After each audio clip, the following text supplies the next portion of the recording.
આદિવાસી એટલે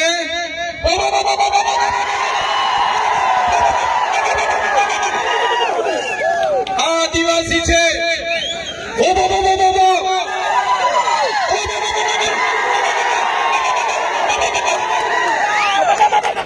અમારો આદિવાસી છે।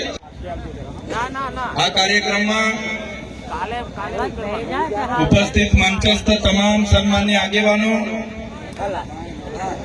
સામે બેઠેલા સરપંચશ્રીઓ, પદાધિકારીઓ, ગ્રામ પંચાયતના, તાલુકા પંચાયતના સભ્યશ્રીઓ, જુદા જુદા ગામમાંથી પધારેલા વડીલો, માતાઓ, યુવાનો અને ભૂલકાઓ, સૌ માટે એકવાર જોરદાર આપણે તાળીઓ પાડી લઈએ। બીજી તાળી જે લોકોએ મને ધારાસભ્ય બનાવ્યો અને ધારાસભ્ય બનાવીને તમારી વચ્ચે હું જયારે ધારાસભ્ય બનીને આવ્યો છું એવા ડેડિયાપાડા અને સાગબારા લોકો માટે એકવાર જોરદાર તાળીઓ પાડીએ। સાથીઓ, આગળના વક્તાઓએ કીધું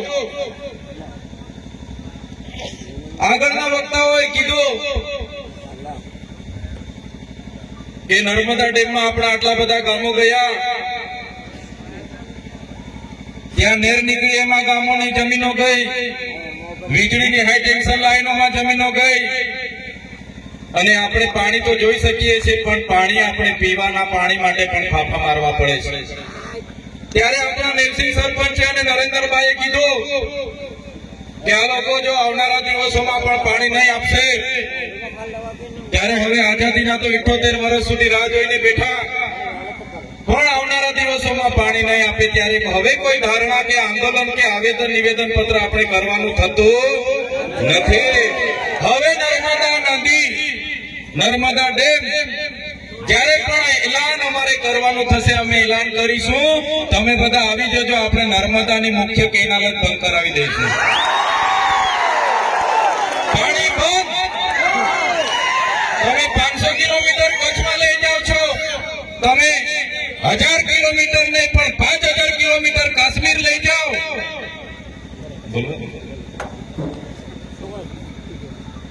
તમે 500 કિલોમીટર કચ્છમાં લઈ જાઓ, તમે 500 ની 5000 કિલોમીટર કાશ્મીર લઈ જાઓ, અમને વાંધો નથી, પણ જે લોકોના ગામો ગયા છે, જે લોકોએ પોતાની મહામૂલી જમીનો આપી છે, એ લોકોને પીવા સુધાનું પાણી તમે આપવા નહીં માંગતા હોય તો આવનારા દિવસોમાં આદિવાસી સમાજ એક થશે અને નર્મદાની મુખ્ય કેનાલ બંધ કરવાની અમને ફરજ પડશે તો અમે બંધ કરાવી દઈશું।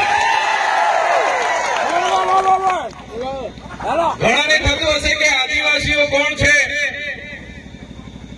આજની આ જનજાગૃતિની મીટિંગ કેમ રાખવામાં આવી, ત્યારે આદિવાસી કોણ છે એનો સંદેશો આપવા માટે સૌપ્રથમ સાદી અને સરળ ભાષામાં આદિવાસી કોણ છે હું સમજાવું તમને। આદિવાસી એટલે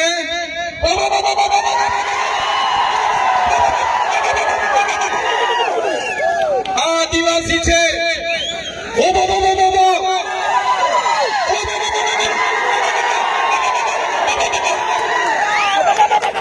અમારો આદિવાસી છે।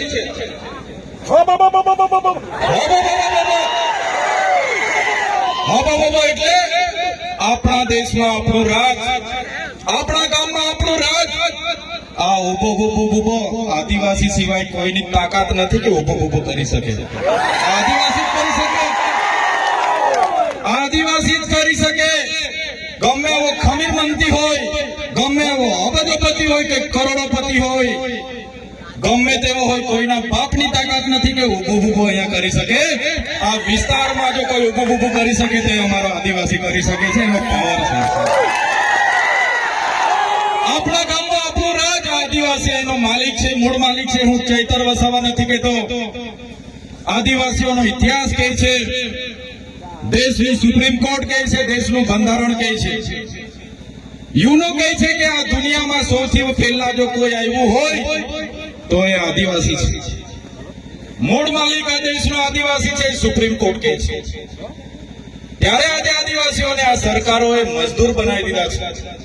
આજે દાદાઓએ કીધું અમારી પણ જમીનો છે, અમને પણ પાણી આપો, અમારા બાળકોને પણ શિક્ષણ આપો, અમારા યુવાનોને પણ રોજગાર આપો, પણ આ સરકારો જાણી જોઈને આદિવાસીઓને ભણાવવા નથી માંગતી.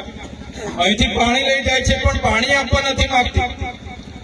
આદિવાસીઓને ભેગા થવા નથી દેવા માંગતી. આગળ પાનવડમાં કાર્યક્રમ હતો અને પરવાનગી નહીં આપવામાં આવી. આદિવાસી 5મી અનુસૂચિ વિસ્તારમાં રહી છે. આદિવાસીઓનું સ્વશાસન એમાં લખેલું છે. બંધારણની આર્ટિકલ 241 ક તમે વાંચી લેજો. આદિવાસી વિસ્તારમાં જનજાગૃતિના કાર્યક્રમ માટે કોઈ મામલતદાર, ટીડીઓ, પ્લાન કે પોલીસની પરવાનગીની અમને જરૂર નથી ભાઈ. અમે આદિવાસી અને જે લોકો આરએસએસ ની વિચારધારા વાળાએ કેટલાક લોકોને હાથા બનાવીને અમારા કાર્યક્રમ નહીં થાય, ચૈતર વસાવા અહીંયા નહીં આવે, એના માટેના કાર્યક્રમો પોલીસ પર દબાણ કરાવીને રદ કર્યા હોય તો એના 2-3 લોકો અહીંયા પણ આવીને વિડીયો બનાવતા હોય તો બનાવી લેજો. तुमको क्या लगता था नहीं लौटेंगे? तुमको क्या लगता था नहीं लौटेंगे? जब तक तोड़ेंगे नहीं तब तक छोड़ेंगे नहीं. हमको क्या अंडू पांडू गांडू समझ के रखा है क्या? ये आदिवासी है, आदिवासी. यहाँ आदिवासियों का राज चलेगा. हमें कोईना पर अधिकारों की भीख नहीं मांगता. संविधाનમાં અમારા બાબા સાહેબ અને જયપાલસિંહ મુંડાએ આદિવાસીઓને અધિકારો આપ્યા છે. આ શિડ્યુલ એરિયા છે અને સંવિધાનમાં લખ્યું છે શિડ્યુલ એરિયામાં આદિવાસીઓનું સ્વશાસન, ગ્રામ સભાના પાવર છે, રૂઢિગત ગ્રામ સભાના પાવરો છે. ત્યારે આજે અમારા આદિવાસીઓને પાર્ટીઓના નામે લડાવવામાં આવે છે, ધર્મ સંપ્રદાયના નામે ભાગ પાડવામાં આવે છે, નવા જૂના નાના મોટા સંગઠનોના નામે વેચી દેવામાં આવ્યા છે. ત્યારે મારા યુવાનોને જાગૃત કરવા માટે અમે આવ્યા છીએ. આજે તમે જોઈ લો, આદિવાસી એટલે કોણ? આદિવાસી એટલે આદિ અનાદિ કાળથી આ પૃથ્વી પર વસનારો આદિવાસી.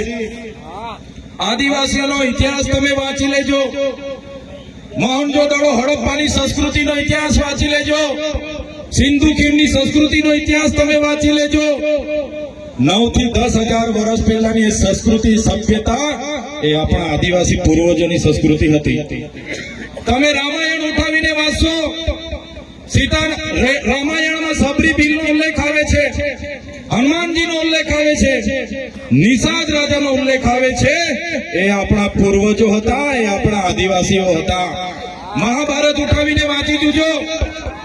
એમાં જે એકલવ્યની વાત આવે છે, જેનો અંગૂઠો દ્રોણાચાર્ય દ્વારા કાપી લેવામાં આવે છે, એ એકલવ્ય આપણા પૂર્વજ હતા. તમે મહારાણા પ્રતાપનો ઇતિહાસ વાંચો.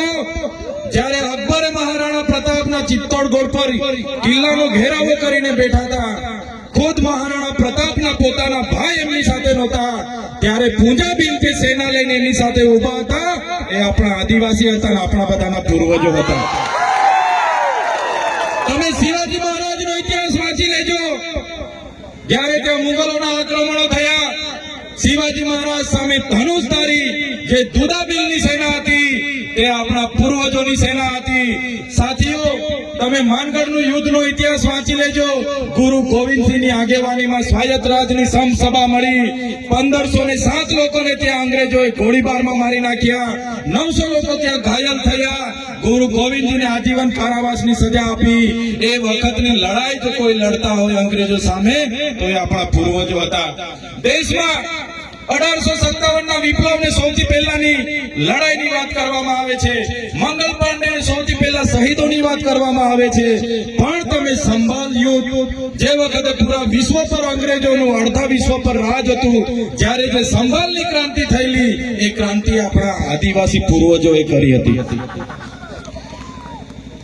એ પૂર્વજો આપણા હતા. એ સમાજમાંથી આવીએ છે. ટાટિયા ભીલ હોય, ખાદ્ય નાયક હોય, તિલકા માંગી હોય, જલકારી બાઈ હોય કે ગુરુ ગોવિંદગીરી હોય કે ભગવાન બિરસા મુંડા હોય, આદિવાસીઓની લડાઈ એ જમાનામાં અંગ્રેજો સામે હતી. અંગ્રેજોની સલ્તનત આપણા પૂર્વજોએ હચમચાવી દીધી. એ સમાજમાંથી આવીએ છે, બિરાદરમાંથી આવીએ છે. દેશના વિકાસમાં જ્યારે નર્મદા ડેમની જરૂર પડી, જ્યારે ગઢડા ડેમની જરૂર પડી, જ્યારે ઉકાઈ ડેમની જરૂર પડી, આ વિસ્તારોમાંથી જ્યારે લાકડું લઈ જવા માટે રોડની જરૂર પડી, રેલવેની જરૂર પડી, પાણી લઈ જવા માટે નહેરોની જરૂર પડી, આ વિસ્તારમાં ઉત્પન્ન થતી વીજળી માટે લાઈનોની જરૂર પડી, ત્યારે મારા આદિવાસી સમાજે જમીનો આપી છે. દેશના વિકાસ વિકાસમાં લિગ્નાઇટના ખાણો અહીંયા છે, રેતીની ખાણો અહીંયા છે. આટલી મોટી યોગદાન અમે જ્યારે આપતા હોય અને દેશને આઝાદીના 78 વર્ષ પછી પણ અમારા બાળકોના શિક્ષકો માટે અમારે આંદોલન કરવું પડે, શાળા માટે અમારે આંદોલન કરવું પડે, રોડ માટે અમારે આંદોલન કરવું પડે, પીવાના પાણી માટે અમારે આંદોલન કરવું પડે, અમારા યુવાનોએ રોજગારી માટે આંદોલન કરવું પડે. તો હવે અમે આંદોલન કરવા માંગતા નથી. હવે આવેદન નિવેદન બંધ, હવે જિંદાબાદ મુર્દાબાદ બંધ. હવે મારા સાથીઓ તમે જાગી જાઓ. આવનારા દિવસોમાં જો આ સરકારો આદિવાસીઓનો વિકાસ કરવા નહીં માંગશે તો દેશનું 29મું રાજ્ય અમને આદિવાસીઓને ભીલ પ્રદેશ આપી દો અને અમારો વિકાસ